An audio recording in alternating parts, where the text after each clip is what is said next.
Such a great movie.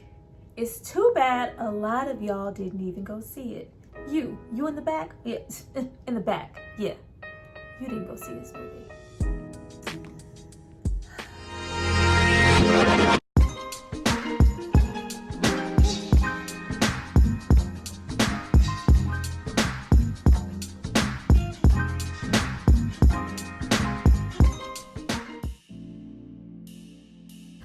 Guys, welcome back to my channel. It's Tyra here with another struggle review, here to discuss. Hi you guys, welcome back to my channel. It's Tyra here with another struggle review, here to discuss Dr. Sleep. Now this movie is from 2019 and it stars Ewan McGregor. Now before I get into all things Overlook, I need you guys to drop down and subscribe to my channel and like this video. I'm going to give you guys a moment to do that, and then we're going to come back and discuss all things sequels. You know, everybody cannot come out with a good sequel, especially when we are discussing sequels that come many years later. Not everything can be a Terminator 2. For them to finesse this the way that they did, let's get into this red rum. Go back.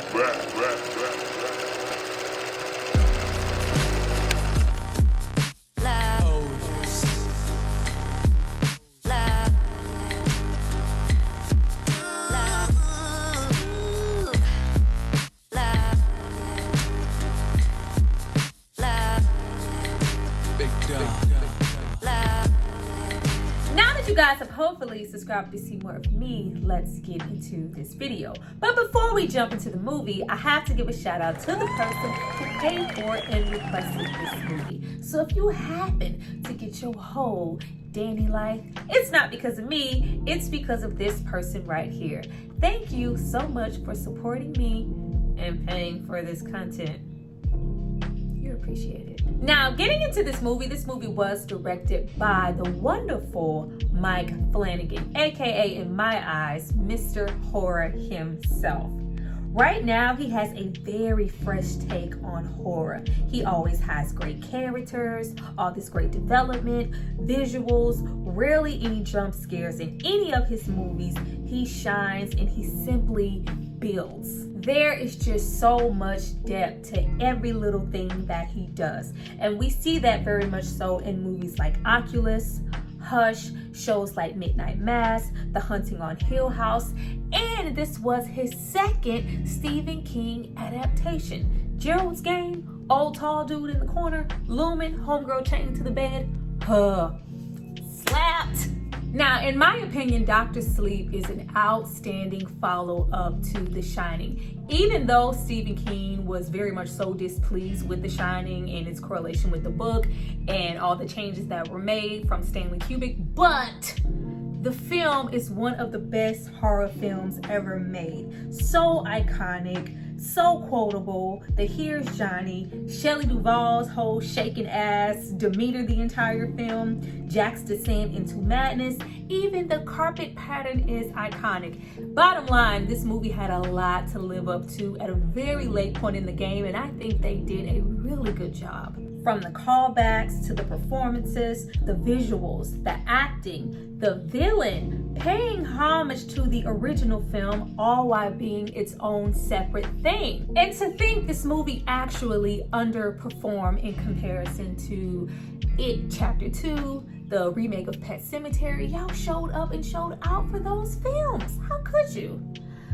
Let's get into Rose the Hat. Now we get into Danny Torrance here, who is completely different from that young kid we met. He is clearly very traumatized by the events that took place at the Overlook Hotel, and he is no longer embracing his shine, but he is trying to suppress it with alcohol and has succumbed to full-blown alcoholism, just like his father, Jack. We spend a lot of time with Ewan McGregor here, who I have loved ever since his performance in Trainspotting. He does a fabulous job here. Now this movie can feel and is very long, and it feels like we're wasting a lot of time, but we spend a lot of that time character building, and it really helps this movie along, so I don't mind it as much. They are sure to let us know that he is very far removed from that Danny that we met. He is truly toxic, tainted. His existence is really violent violent, is depraved, and he is low enough to steal money from a one-night stand and leave a baby next to her in her own vomit. We spent a lot of time establishing the impact of the Overlook Hotel and getting into those visual cues, but once we get into our new villain here and we are introduced to Rose the Hat, which was by far my most favorite aspect of the movie, she does a really good job building that strong presence, and she is so goddamn sinister. The movie was very smart to introduce her first along with her gang, and the joy, pleasure, just simple ass bliss that they take in ripping innocent children of their steam.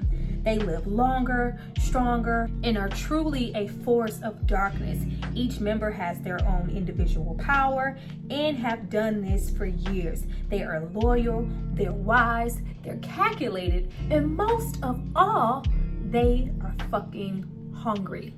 Now, Rose's performance elevates this film so much. She is one of those villains that you love to hate. You are rooting for her, but you're hating on her at the same time because you want to see her even more. She is so captivating. Her ability to seek out those shiners, enter the mind, that allure, that manipulation. Oh, we love an evil person. Now, we also spent a lot of time within flashbacks, and we're really staying there to establish why Danny wanted to suppress his shine after leaving the Overlook Hotel in the first place. We see him as a young boy and we revert to the past. Now, I absolutely love that the attention to detail was so tight that we didn't just go back and take flashbacks from the original 1980 films. No, we reenacted and recreated most of them with look-alike characters. The attention to detail was superb. So not only do we get to see Dick come and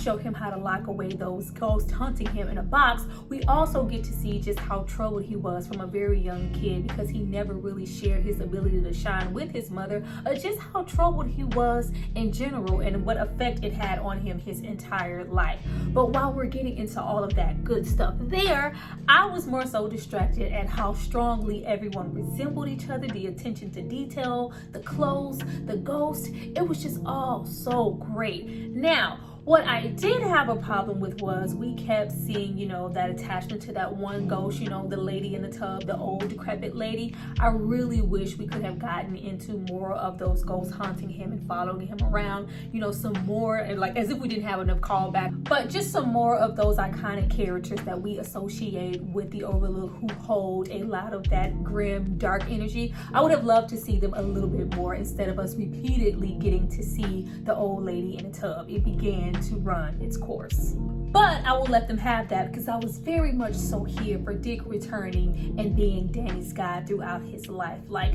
I was so glad they let him come back. Dick, who was killed off in The Shining for no goddamn reason, straight axe to the chest. Yes, I was happy to see him. What's up, brother?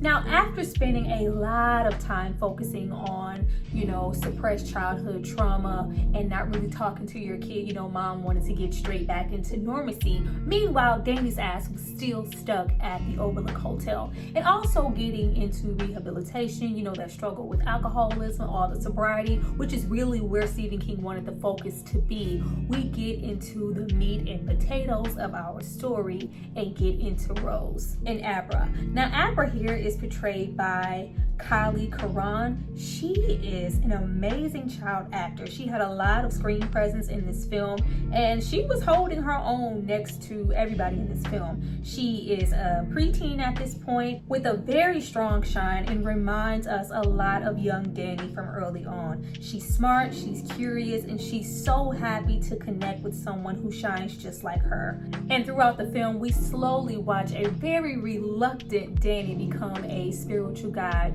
to her, much like Dick did to him in the first film. The movie is so layered. We watch a very troubled Danny get sober and turn into Dr. Sleep, who is happy to assist in comforting the elderly as they pass away, and he relinquishes some of that fear of dying, which is such a full circle moment for Danny later on in the film. They get really, kind of tear-jerkery. It gets really sad, but I love that we have that strong presence of death and, moving on and getting beyond life itself, and being comforted at the aspect of dying being something different and being something special and being more of a full circle moment rather than the end. And that really pays off when we get into Danny and what happens in the end with him and his mother.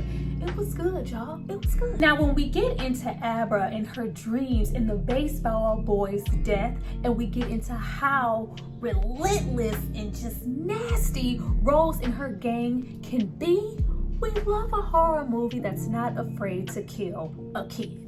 It feels so graphic. You really feel his pain. They are so ruthless. They're entitled. It's survival for them, and they feel like they have every right to suck every ounce of steam out of this poor child, and you feel it. And Rose is so commanding and convincing as that strong leader with her right-hand man, Crow Daddy. She's built up for so long in the film to be so powerful and so collective and calculated.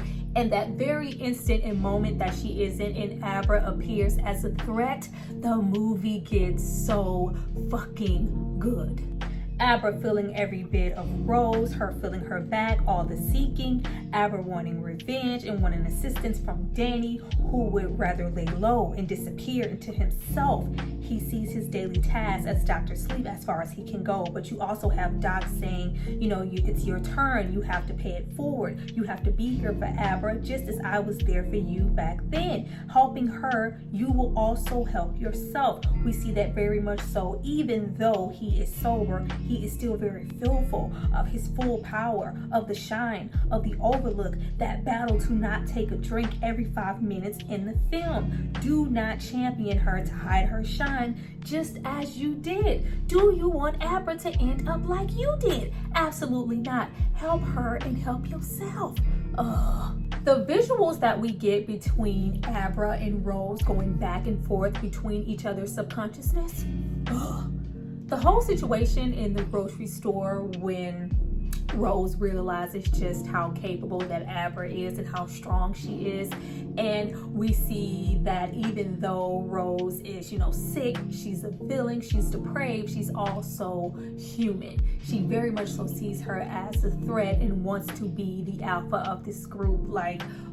Such good writing. When we have her, searching through the files, the whole visual of her hand, and we just see Abra be so strong and dynamic within her powers, it is just such a great watch. When we have Rose believe that she has the upper hand and all this strength and capability and knowledge over Abra, and she enters her subconsciousness, and we get to see her go on this astronomical ass where the stars and clouds meet in its perfection, and she's floating above, swag surfing shit on the clouds across the sky. That is some of the best shit I have seen in a very long time. You better go, Mike Flanagan. The film leaves no stone unturned. Like I said, we do spend a lot of time with this movie and with these characters, but it's all to reinforce just how strong they are, and you're on this roller coaster with them, so you don't really mind it much that we spend a lot of time on head games, trips into the psyche. It's really just to show how unbelievably smart Abra is and how she could convince somebody like Danny and his friend to go and discover a body, to participate in a standoff. She is such an infectious spirit and brings out the best in Danny.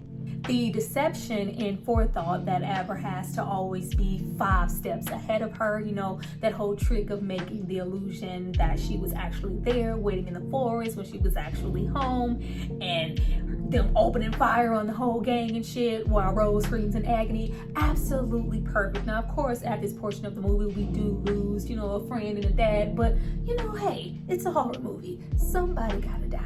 Even all the way down to us getting to the very end, and we have Crow Daddy feel like he has finally won. He's got her. He's captured Abra, and we have Danny resist that goddamn drink, and he's so invested in Abra and wants to save her. He's finds something finally that is much bigger than himself, and him corrupt the mind, enter Abra, turn the car, and Crow Daddy dies, and we have Abra dead ass step through Rose like, bitch, what? And we end what we always knew we would end.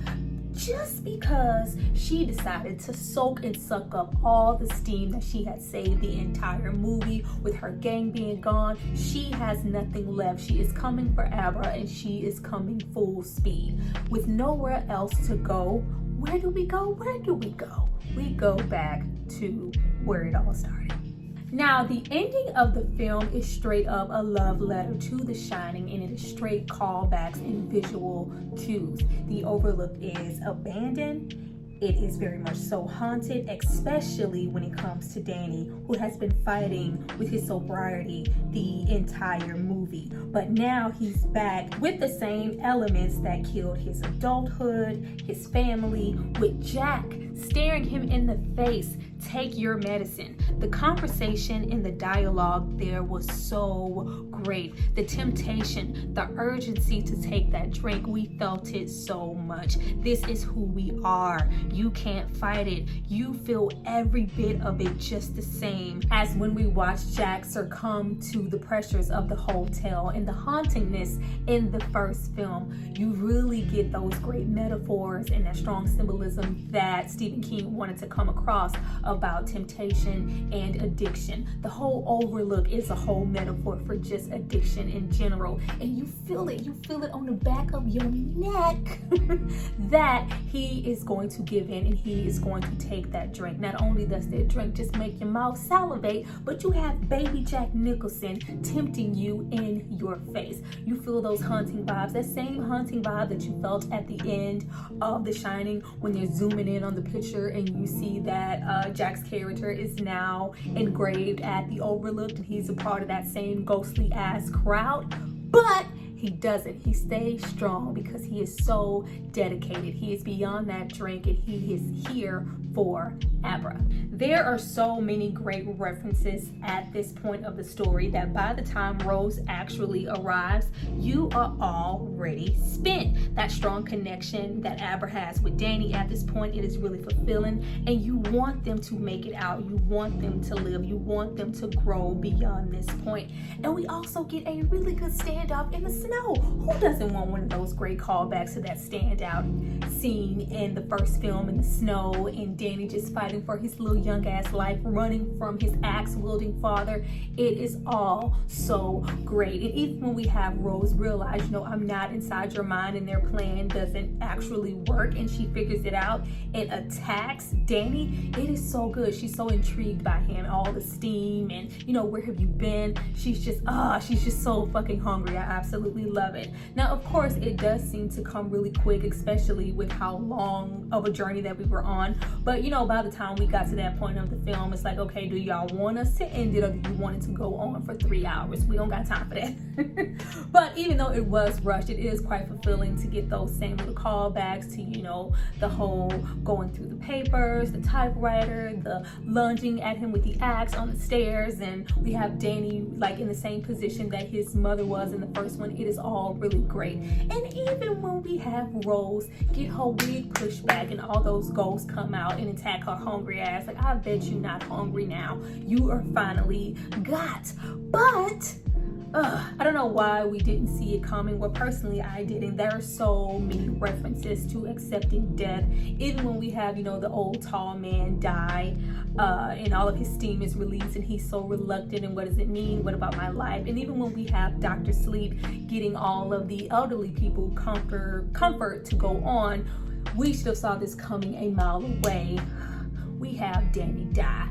Danny is taken in by the ghost, and he is a ghost for like all of 2 seconds. I actually wish it would have went on a little bit more, but you see just how dynamic Abra is. Not only does she come to his rescue, but even when he has, had the Overlook on his neck, she's able to pull him out of that and go, I'm not leaving you. So he is stir crazy and giving all of his best Jack Nicholson performance for like 2 minutes, but we put it all back into perspective because Abra, you got a friend in me. She was there for him. Now, we do end off this movie on a sad but positive note. Yes, we do have Danny die. We do have the Overlook finally burn the fuck down. I love that we have the whole plan to go into the boiler room and set the whole fire from the 1980s film come into play here, and in doing this he saves himself and finally kind of saves his mom, and he has that great meet-up moment in the end with her and that great closure, even though the overlook is burning down. It's so great. Now of course, from the retrospective, oh, that means Abra is left alone. No,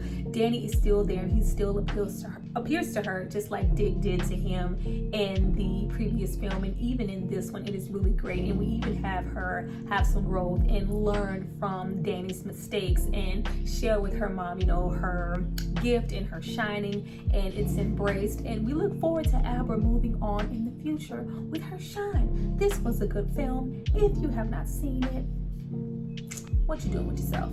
Well, you guys, that was my review for Dr. Sleep. I hope you enjoyed it. Please drop down and tell me what you thought about this film. Have you seen this film? Get those good comments and likes going. Also, subscribe, share, all that good stuff. We're trying to grow, not just me, us, because when I grow, you grow. It's reciprocity in here. I see you guys for my next video.